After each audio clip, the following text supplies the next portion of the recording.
Arminianismo ou calvinismo? Livre-arbítrio ou predestinação? O que a Bíblia diz sobre a salvação? Se você quer saber mais sobre isso, fica até o final.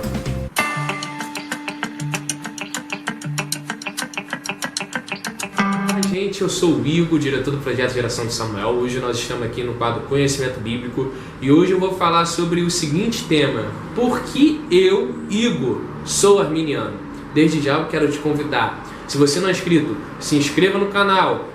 Ao término desse vídeo, se gostar, deixe seu like e compartilhe para o máximo número de amigos. Gente, a primeira coisa que eu quero deixar bem claro aqui é que é o meu ponto de vista sobre a mecânica da salvação, ok? Eu faço parte sou o diretor do projeto Geração de Samuel, mas esse ponto de vista não representa todos do projeto. Existem pessoas que fazem parte comigo, até esse mês nós vamos ter um debate falando sobre esse tema, que tem divergências, tem pensamentos diferentes, pensam teologicamente diferente também, e muitos amigos meus. E isso não representa o projeto, esse pensamento, é um pensamento meu, não representa, e nem por causa disso eu descredibilizo também ninguém que pense contra, é apenas o meu pensamento que eu vou estar expondo aqui, para você entender por que eu sou arminiano. Gente, o primeiro ponto que eu vou abordar, por que eu sou arminiano, antes de tudo, eu tenho no link abaixo, como já falei, tenho falando sobre esse livro aqui. Foi após eu ler esse livro aqui que eu consegui me identificar melhor. Ao término desse livro aqui e ao término do livro Nascido Escravo, que eu também já falei aqui no canal, eu consegui ter uma ideia melhor de posicionamento. Eu não tinha um posicionamento formulado. Eu consegui entender melhor após isso, após ler, me aprofundar, anos estudando, me aprofundando exegeticamente, pesquisando, eu consegui ter um posicionamento. Mesmo assim, como eu já falei aqui, eu não critico quem tem um posicionamento diferente. Então, se você quer ser arminiano, calvinista, seja lá o que for, eu te convido a ler esse livro, ler obras de Armínio, ou ler também as Institutas de Calvino, para você, antes de tudo, antes de ter um posicionamento, ter um fundamento para depois ter um posicionamento. Como eu falei já antes também, é o meu pensamento sobre a mecânica da salvação. E no último vídeo, que eu vou deixar o link aí embaixo, eu falo sobre o que é a mecânica da salvação. A mecânica é o processo. E todos nós concordamos, independente de você ser calvinista ou arminiano, que só existe um caminho. Cristo. Cristo é o caminho. E somos salvos pela fé. Então isso, o arminiano, calvinista, seja qual for o seu posicionamento teológico, crê, acredita. Porém, como se eu sou predestinado ou não, se eu tenho livre-arbítrio ou não, gente, isso não interfere em nada na minha salvação. Isso não interfere em nada na minha fé. E eu te convido a não ficar perdendo tempo com essas picuinhas na internet. Porque não sei o que lá, porque não sei... Gente, isso não muda em nada o nosso posicionamento. Vamos ganhar tempo ganhando almas, falando de Deus, falando de Cristo Jesus, e perder tempo com isso. É bom se aprofundar, é bom ter um conhecimento teológico, é bom saber o porquê das coisas, mas não vamos perder tempo criticando, e sim tempo nos unindo em prol do reino de Deus. Gente, o primeiro fator que me convenceu lendo, pesquisando, é o livre-arbítrio versus a soberania de Deus. Livre-arbítrio versus a soberania de Deus. O calvinista acredita, que também existe vários tipos de calvinista, né? De 5 pontos, de 3 pontos, de 2 pontos. Se você quiser, eu faço um vídeo falando sobre isso. O calvinista acredita que, pela soberania de Deus existir, e é até isso que Lutero bate em seu livro A Escravidão da Vontade, que pela soberania de Deus existir, ele acredita que o livre-arbítrio não poderia existir se a soberania de Deus existisse. São duas coisas incompatíveis. Não tem como a vontade de Deus ser soberana se eu tenho livre-arbítrio. Não tem como a vontade de Deus ser soberana se eu tenho livre-arbítrio. É impossível isso acontecer. Como que a vontade de Deus é soberana se eu tenho livre-arbítrio? É assim que Lutero pensava quando ele era jovem. E é assim que os calvinistas, principalmente os de 5 pontos, e assim que Calvino pensava. Então, este é o ponto principal que fez eu mudar ter um posicionamento firmado acerca do arminianismo. Por quê, Igor? Porque você teve um pensamento firmado nisso, após entender isso. Gente, uma coisa não interfere na outra. Você quer que eu te dê um exemplo? O que a palavra livre-arbítrio significa? Liberdade de escolha. Liberdade de escolha. A Bíblia diz, você tem dois caminhos, o céu ou o inferno. Deus, o tempo todo, Ele nos dá a liberdade de escolha na Bíblia. Você quer ver um exemplo de liberdade de escolha e soberania de Deus e de que uma coisa não interfere na outra? Vou te dar um exemplo. Jonas. A Bíblia diz que Deus mandou Jonas para onde? Para Nínive. E Jonas teve a liberdade de escolher ir para onde? Para Tarsis. Jonas escolheu ir para Tarsis. Mas, Igor, a vontade de Deus não é soberana? Mas mesmo a vontade dele sendo soberana, isso não muda em nada em nosso livre-arbítrio. Jonas escolheu ir para Nínive. Jonas escolheu ir para Tarsis. Mas o que aconteceu no meio do caminho? Aconteceu uma tempestade, ele foi parar no ventre do peixe, se arrependeu. E aonde que ele foi parar no final da história? Em Nínive.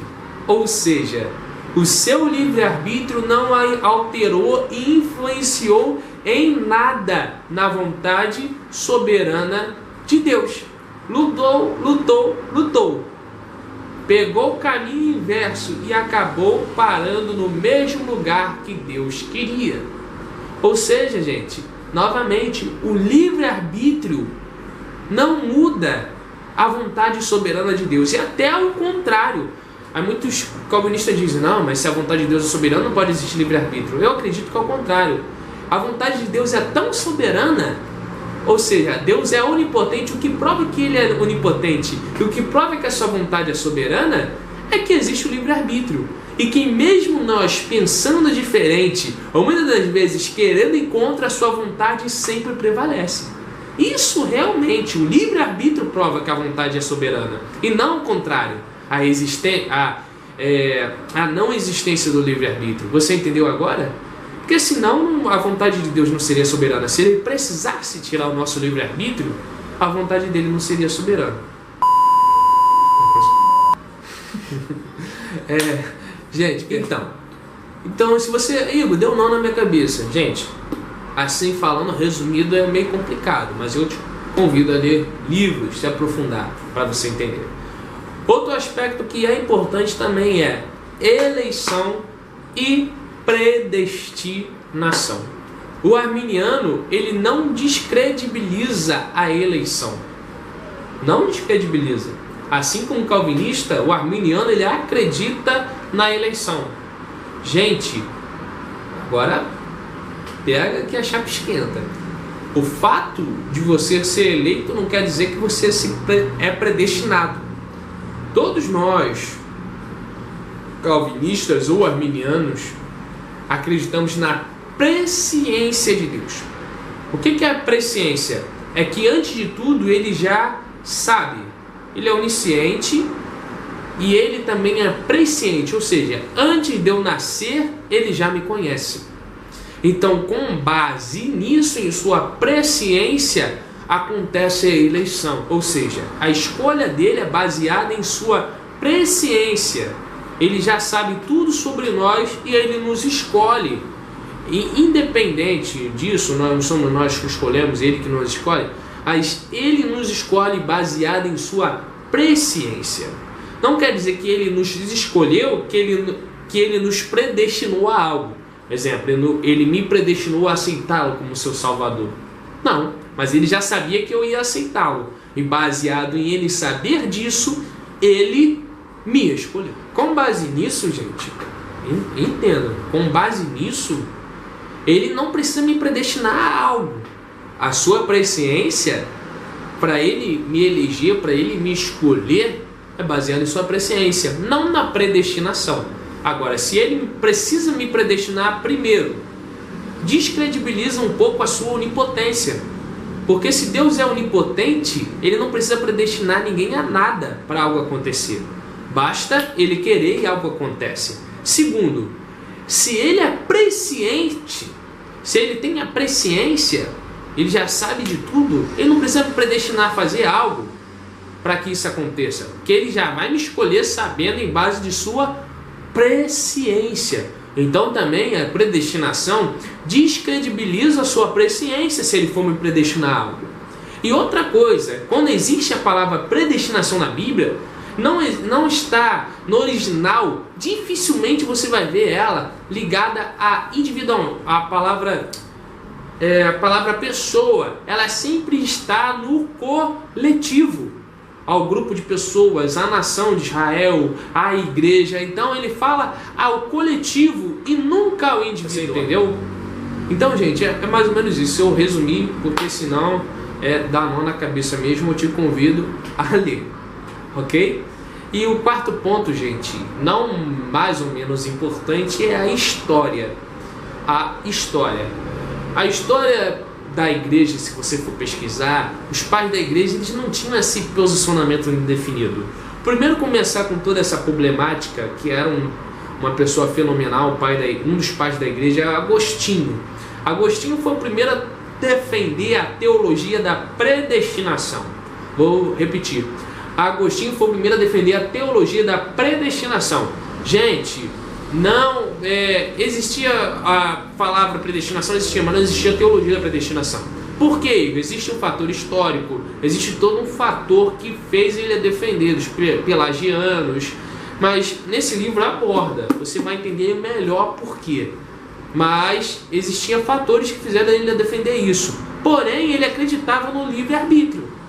Apesar dele acreditar na predestinação, ele acreditava no livre-arbítrio. Perguntavam para ele: Agostinho, como você pode acreditar em uma coisa e não acreditar em outra? Ele: não sei, eu só sei que eu acredito nisso, eu só sei que isso existe. E além disso, você tem que diferenciar o Agostinho novo do Agostinho velho. O Agostinho velho que teve esse posicionamento, o Agostinho jovem não pensava assim. Então, gente, a história também me convenceu a isso. Então, por que só Agostinho começou a fundamentar essa doutrina da predestinação? Nenhum pai da igreja defendeu isso antes dele. Algo tem por aí. Outro fator é que Lutero foi o primeiro teólogo a negar a existência do livre-arbítrio. Com base nisso, Lutero foi o primeiro a negar. Por quê? Ele acreditava nisso que eu falei, que se a vontade soberana de Deus existe, não pode existir livre-arbítrio. Então ele foi o primeiro a negar o livre-arbítrio. O Lutero jovem, Lutero velho não. Lutero velho, ele defendia o livre-arbítrio e a importância do nosso posicionamento contra o pecado. E por isso, gente, são todos esses fatores que me levaram a ter esse pensamento. E o último, não mais importante, é a justiça de Deus, né, gente? Como é que Deus vai te julgar por algo que você não quis fazer? Pense nisso. Esse é um posicionamento, gente. Não critico quem tem um posicionamento diferente. Você tem algum posicionamento? Concorda? Discorda? Comenta aí embaixo. Tem algo que você acha interessante? Algum conteúdo que você acha interessante? Comente aí embaixo. Tudo que puder agregar para o nosso conhecimento é lícito. Hoje eu penso assim, amanhã eu posso pensar diferente também, gente. Então, nós estamos vivendo e aprendendo. Deus abençoe sua vida, graça e paz. Fique com Deus.